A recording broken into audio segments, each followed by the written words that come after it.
আমার ভাইয়েরা বন্ধুগণ, রব্বুল আলামিনের জন্য বলেছেন, আল যদি তুমি বাড়িয়ে নাও, আল কাটতে কাটতে যদি জমি বাড়িয়ে নাও, আমি আল্লাহ তাআলা কষ্ট পাই, আমার নবীজিও কষ্ট পায়। এজন্য কোন মানুষের আল কেটে জমি বাড়িয়ে নেওয়া যাবে না, ইসলাম এটা শিক্ষা দেয় না।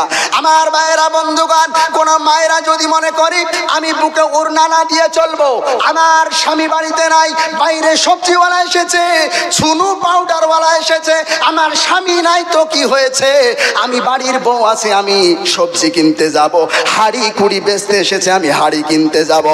আমার নবীজির তখন দুনিয়াতে আসেন নাই, আম্মাজান আমিনার পেটে আছেন।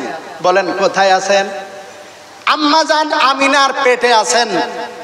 এদিক দিয়া আম্মাজান আমিনার শ্বশুর হলো আব্দুল মুত্তালিব, মানে আমার নবীজির দাদাজানের নাম আব্দুল মুত্তালিব।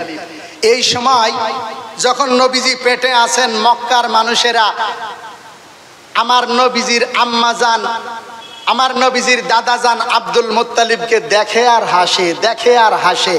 আব্দুল মুত্তালিব ঘটনা বুঝতে পারে না যে আমি কাবা ঘরের সেক্রেটারি, কাবা ঘরের মুতাওয়াল্লি, আর মক্কার মানুষেরা দেখে আমারে দেখে হাসে, ঘটনা কি বুঝে আসে না। এইবারে আব্দুল মুত্তালিব বিবিকে বলে, বিবি এমন কেন ঘটতেছে? বিবি বলছে মক্কার মানুষদেরকে জিজ্ঞাসা করো না। তখন আব্দুল মুত্তালিব মক্কার মানুষদের কাছে চলে গেল, যাওয়ার পরে বলতেছে, মক্কার মানুষেরা কি ব্যাপার, কি ব্যাপার? আমি আব্দুল মুত্তালিবকে দেখে কেন তোমরা মক্কার মানুষেরা কেন হাসাহাসি করছো? বলো বলো। আমার ভাইরা, আমার বন্ধুগণ, গভীর মনোযোগ।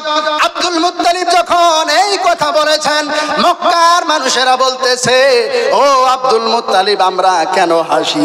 এইটা যদি জানতে চাও ভালো করে শুনে নাও, শুনে নাও। আব্দুল মুত্তালিব বলল, বলো কিসের জন্য? আমি আব্দুল মুত্তালিব রে তোমরা দেখে হাসতে থাকো। মক্কার মানুষেরা বলল, তুমি কাবা ঘরের মুতাওয়াল্লি, কাবা ঘরের সেক্রেটারি, তারপরেও কেন গো, তারপরেও কেন তোমার বৌমা আমিনা আতর মেখে মেখে রাস্তায় চলাফেরা করে? এইটা আমাদের বুঝে আসে না।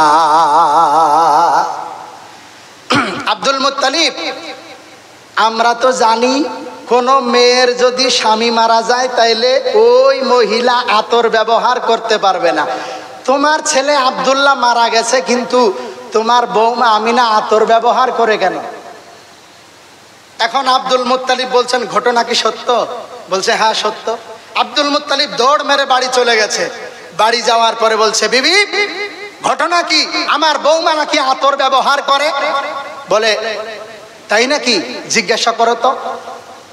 আমিনাকে ডাক দিচ্ছে, আমিনা, ও আমিনা, আমিনা গো একটু বাইরে আসো তো। বাইরে এসেছে, আসার পরে বলতেছেন যে আব্বাজান আমারে ডাকছেন। এই কথা বলে আম্মাজান আমিনা মুখ থেকে থুতু বের করে বাইরে ফেলেছেন। খুদার কসম, আব্দুল মুত্তালিব বলতেছেন, এই মক্কার মানুষেরা, আমি যখন আমিনাকে ডাক দিলাম, আমিনা আমার সামনে, আমি তাকে জিজ্ঞাসা করব কি? আমার সামনে আসার পরে দেখলাম আমিনা মুখ থেকে থুতু বের করে ফেললো। খুদার কসম, ওই থুতুটা থেকে এমন ভাবে ঘ্রাণ আসছিল, এমন ভাবে আতরের গন্ধ আসছিল, আমার মনে হচ্ছিল ওই থুতুটাকে আমার আল্লাহ তাআলা মিশকে আম্বার দিয়ে প্যাকেট করে রেখেছে। সুবহানাল্লাহ পড়বেন না? এ ভাইরা আমার, নবীজি পেটে আছেন, এখনো দুনিয়াতে আসেন নাই।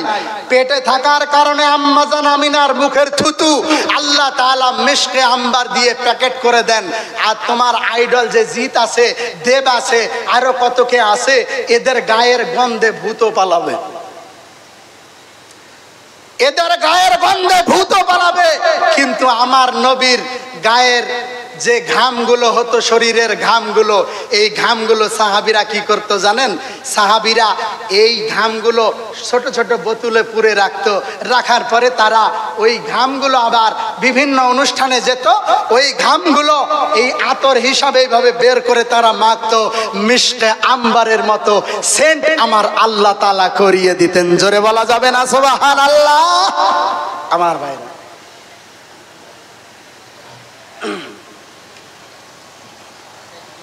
জি না ঠিক আছে, ভাইরা আমার বিশ্বনবী জনাবে মুহাম্মদুর রাসূলুল্লাহর ঘামগুলোকে নিয়ে আতর হিসাবে ব্যবহার করত। রহমতে আলম নবী, নবী দো জাহান, রহমতে আলম নবী, নবী দো জাহান। সাহাবীরা আতর বানাই ওই নবীজির ঘাম, সাহাবীরা আতর বানাই ওই নবীজির ঘাম। রহমতে আলম নবী, নবী দো জাহান। সাহাবীরা আতর বানাই ওই নবীজির ঘাম।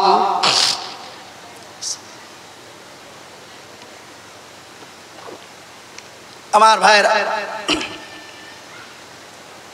নবীজির ঘামগুলোকে সাহাবীরা আতর ব্যবহার করতেন। চিনো মানো জানো কেমন আমার নবীজি, জাগার পাগল চন্দ্র সূর্য তারকারাজি রে, জাগার পাগল চন্দ্র সূর্য তারকারাজি। তোমরা আরো শুনবানি সুন্দর কাহিনী, তোমরা আরো শুনবানি সুন্দর কাহিনী। জান্নাতের ওই রুমে রুমে লেখা নবীর নাম, জান্নাতের ওই রুমে রুমে লেখা নবীর নাম। নারে তাকবীর। আমার ভাইরা,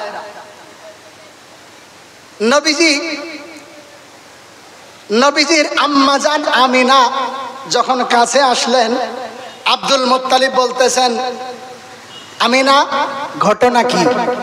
তোমার এই যে মুখ থেকে থুতু ফেললা, এই থুতুর মধ্যে এত ঘ্রাণ কেন? আম্মাজান আমিনা বলতেছেন, ও আব্বাজান তাহলে শুনবেন। আব্দুল মুত্তালিব বলছেন, আমিনা রে শুধু এইটুকু না, মক্কার মানুষেরা বলছে তুমি নাকি আতর ব্যবহার করো, ঘটনা কি? তুমি তো জানো তোমার স্বামী মারা গেছে, তারপরেও কেন আতর ব্যবহার করো? তখন আব্দুল মুত্তালিবের সামনে আমার আম্মাজান আমিনা বলতেছেন, আব্বা গো, ও আব্বাজান তাহলে শুনে নেন আসল ঘটনা কি। এই যে পেটে যেই মেহমানটা আসতেছে, পেটে যেই মেহমানটা আসতেছে, এর কারণে আমার আল্লাহ তাআলা শুধু থুতুটা ঘ্রাণ করে নাই। আমার আম্মাজান আমিনা বলতেছেন, আমি যখন রাস্তায় চলি, যখন রাস্তা দিয়ে হাঁটি, আমার সাথে কেউ থাকে না, আমি রাস্তা দিয়ে চলি, দেখতে পাই কেউ যেন আমাকে আসসালামু আলাইকুম বলে। আমি সামনে তাকাই কেউ নাই, ডানে তাকাই কেউ নাই, বামে তাকাই কেউ নাই, পিছনে তাকাই কেউ নাই। আমি চিন্তায় পড়ে যাই, নাই যখন কেউ, তাহলে সালাম দিল কেডা? অনেকক্ষণ পর খেয়াল করে দেখি আব্বাজান, এই পেটেরটার কারণে ভালো করে খেয়াল করে দেখলাম রাস্তার মধ্যে যেই ধুলির কণাগুলো উঠতেছে, এই পেটেরটার কারণে আমি আমিনারে আসসালামু আলাইকুম বলে সালাম পর্যন্ত দিচ্ছে। ভাইরা আমার, নবীজির দাম কত বলবো আপনাদেরকে? নবীজির দাম, নবীজির বয়স 4.5 বছর। আম্মাজান আমিনা কান্না করতেছেন, আম্মাজান আমিনা কান্না করতেছেন। আহারে, আমার আব্দুল্লাহ যদি আজকে বেঁচে থাকতো, সারা মক্কা নগরের ছেলেদেরকে তাদের আব্বারা আজকের এই মেলার দিনে তারা খেলনা কিনে দেয়, কিন্তু আমার ছেলেকে কে খেলনা কিনে দিবে? আমার ভাইয়েরা, আমার বন্ধুগণ, গভীর মনোযোগ। আম্মাজান আমিনা যখন এইরকম ভাবে কান্না করতেছেন, আব্দুল মুত্তালিব সাথে সাথে আম্মাজান আমিনার কাছে চলে আসলেন। আসার পরে বলতেছেন, ও আমিনা তুমি কিসের জন্য কান্না করতেছো বলো? আম্মাজান আমিনা বলতেছেন, ও আব্বাজান আজকে আমার মুহাম্মদকে খেলনা কিনে দেওয়ার মতো কেউ নাই, আমার মুহাম্মদকে কে খেলনা কিনে দিবে? এই জন্য আমি আম্মাজান আমিনা বড় টেনশনে পড়ে আছি গো, বড় টেনশনে পড়ে আছি। আব্দুল মুত্তালিব বলতেছেন, আব্দুল মুত্তালিব বলতেছেন, তুমি কান্না করবা কেন? আমি তো আছি আব্দুল মুত্তালিব। আর রাহিকুল মাকতুম কিতাবের মধ্যে দেখলাম আমার আল্লাহ তাআলা আম্মা জান আমিনার কান্নাটাকে সহ্য না করতে পেরে আমার আল্লাহ তাআলা একটা গায়েবী আওয়াজ দিলেন। এই মুসলমান, এখন সুবহানাল্লাহর আওয়াজ হবে। আমার আল্লাহ তাআলা গায়েবী আওয়াজ দিচ্ছেন, আমিনা রে, তোমার টেনশন করা লাগবে না। কিসের টেনশন করছো তুমি? আমি আল্লাহ তো আছি, তোমার আব্দুল্লাহ নাই তো কি হয়েছে? আমার মোহাম্মদ আমার কাছে কত দামি জানো? আমার মোহাম্মদকে কিসের খেলনা দিব জানো? মক্কা নগরের যত মানুষ আছে সবাই সবার ছেলেদেরকে প্লাস্টিকের খেলনা কিনে দেয়, লোহার খেলনা কিনে দেয়, টান্ডি স্টিলের খেলনা কিনে দেয়। কিন্তু আমি আল্লাহ তাআলা আজকে দিনটা যাইতে দাও, রাত্রি যখন হবে আমি আল্লাহ তাআলা আকাশের পূর্ণিমার চাঁদটাকে খেলনা বানিয়ে পাঠিয়ে দিই। আম্মা জান আমিনা বলতেছেন, একদিন দেখলাম আমার মোহাম্মদকে নিয়ে 4.5 বছরের ছেলে, তাকে নিয়ে শুয়ে আছি, হঠাৎ দেখছি পূর্ণিমার চাঁদটা চলে আসছে। আসতে আসতে আসতে আমি ভাবছি চাঁদটা কি পড়ে যাবে নাকি। অনেকক্ষণ পর দেখলাম না, চাঁদটা পড়ছে না। চাঁদটা ঠিক মাথার উপরে আসার পরে একটু উপরে আসার পরে আমার 4.5 বছরের ছেলে মোহাম্মদ যেমন ভাবে হাত পা নাড়াইয়া খেলতেছে, আমি আমিনা দেখলাম আকাশের চাঁদটাও ঠিক তেমন ভাবে ডান্স করতেছে। নবীর কত দাম নবীর আমার। আর এই নবীরে চিনলাম সিনেমার নায়কদেরকে, চিনলাম আমরা ক্রিকেটার খেলোয়াড়দেরকে। এর আদর্শগুলো আজকে বাস্তবায়ন করতেছি আমরা। আমার ভাইয়েরা, বন্ধুগণ, আমার পর্দার অন্তরালের মা ও বোনেরা আজকে নবীরে চিনে নাই। এজন্যই আজকে দেখা যায় সাবালিকা মেয়েরা মা পর্দা করে 5 ওয়াক্ত নামাজ পড়ে, তাহাজ্জুদের নামাজও পড়ে। আবার সকালবেলায় তার সাবালিকা মেয়েটা কি করে জানেন? ঘাড়ে একটা ব্যাগ নিল, ব্যাগ নেওয়ার পরে টিউশনের নাম করে কানে হেডফোন লাগিয়ে উড়না দিয়ে হেডফোনটাকে ঢেকে, হ্যালো জানো তুমি কোথায় আছো? আমি আসছি, তুমি দেবীপুরের ফাঁকা রাস্তায় দাঁড়াও। আছে না নাই? জোরে বলা লাগবে, আছে না নাই? প্রাইভেট টিউশনে বেরিয়ে সাগরপাড়ার ফাঁকা রাস্তায়, জলঙ্গির ফাঁকা রাস্তায়, ধনিরামপুরের ফাঁকা রাস্তায়, খুদার কসম আমার চোখে দেখা ঘটনা, আমার চোখ, এই 2টা চোখ দেখেছে। আপনি মুসলমান, আপনার সন্তানটা সকালবেলায় বেরিয়ে আর একজনের সঙ্গে ইফটিজিংয়ে বেরিয়ে গেল, আপনি খোঁজ নিলেন না। অনেক মেয়েরা আছে বুকেও কোনো ওড়না নাই, মাথায় কোনো ওড়না নাই, চলে গেল বেরিয়ে। আপনি গার্জেন, আপনি কিছু বলতে পারলেন না। অথচ আল্লাহ তাআলা আপনার জন্য যেই কোরআনটা দিয়েছেন, ওই কোরআনের মধ্যে আল্লাহ তাআলা কি বলেছেন জানেন?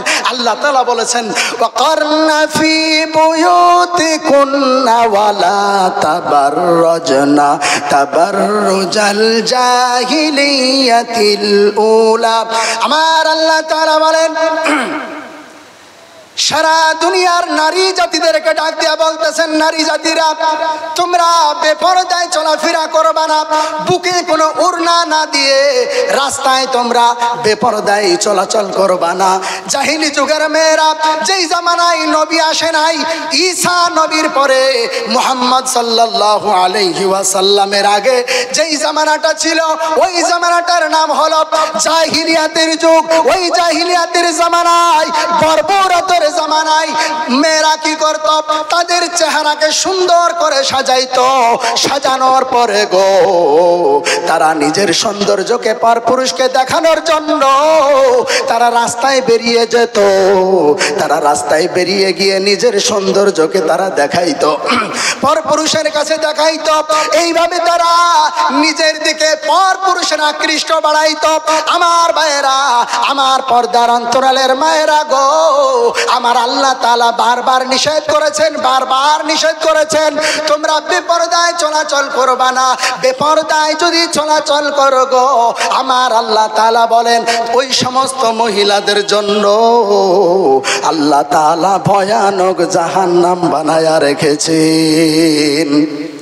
আমার ভাইরা গভীর মনোযোগ, আমার বিশ্ব নবী সাল্লাল্লাহু আলাইহি ওয়াসাল্লামকে যদি ভালোবাসা যায়, নবীজির আদর্শ যদি মানা যায়, নবীজির আশিক যদি হওয়া যায়, খোদার কসম করে বলি কোনো মেয়ে বেপরদায় চলতে পারবে না, কোনো মানুষ নামাজ ছেড়ে দিয়ে চলতে পারবে না, কোনো মানুষ গুনাহ করতে পারবে না, কোনো মানুষ ঘুষ খাইতে পারবে না। আমার ভাইয়েরা বন্ধুগণ, এজন্য আজকের এই মাহফিলে আমরা নিয়াত করে বসবো, আজকে এই মাহফিল থেকে তওবা করে নিব যেই জামানায় আমার বিশ্ব নবীজিকে নিয়া বেঈমানদের মাথা খারাপ হয়ে গেছে, ওই জামানায় আমরা নবীর উম্মত হইয়া আমরা নবীজিকে কষ্ট দিব না। ভাইরা আমার, মনে হয় আপনাদের একটু কষ্ট হচ্ছে, কারণ শরীর প্রচন্ড খারাপ, বয়ান করার মতো পরিস্থিতি নাই, খুব কষ্টের মধ্যে আছি, এদিকের অবস্থাও খারাপ। ভাইরা আমার, বিশ্বনবী জনাবে মুহাম্মদুর রাসূলুল্লাহ সাল্লাল্লাহু আলাইহি সাল্লামের আদর্শটাই সেরা আদর্শ। আজকে আমার মায়েরা সিরিয়াল দেখে দেখে যাদের আদর্শ ফলো করছে, আজকে যুবক ভাইয়েরা সিনেমা দেখে, ক্রিকেট খেলা দেখে যাদের আদর্শ ফলো করছে, ভাই গো অনুরোধ করে বলছি, পা ধরে বলছি, যদি বলো হুজুর উপর থেকে না, নিচে এসে পা ধরে বলেন, আল্লাহকে সাক্ষী রেখে বলছি, নিচে এসে আপনাদের পা ধরে বলবো, নবীজিরে কষ্ট দিয়েন না, নবীজিরে কষ্ট দিয়েন না, আল্লাহকে কষ্ট দিয়েন না, আল্লাহকে কষ্ট দিয়েন না। আল্লাহকে কষ্ট দিলে, নবীকে কষ্ট দিলে আমার আল্লাহ তাআলা সহ্য করবে না। আল্লাহ তাআলা এই বিষয়ে কোরআনে কারীমের মধ্যে বলেছেন, ইন্নাল্লাযীনা ইউযুনাল্লাহা ওয়া রাসূলাহু লা'আনাহুমুল্লাহু ফিদ দুনিয়া ওয়াল আখিরাহ ওয়া আ'আদ্দা লাহুম আযাবাম মুহিনা।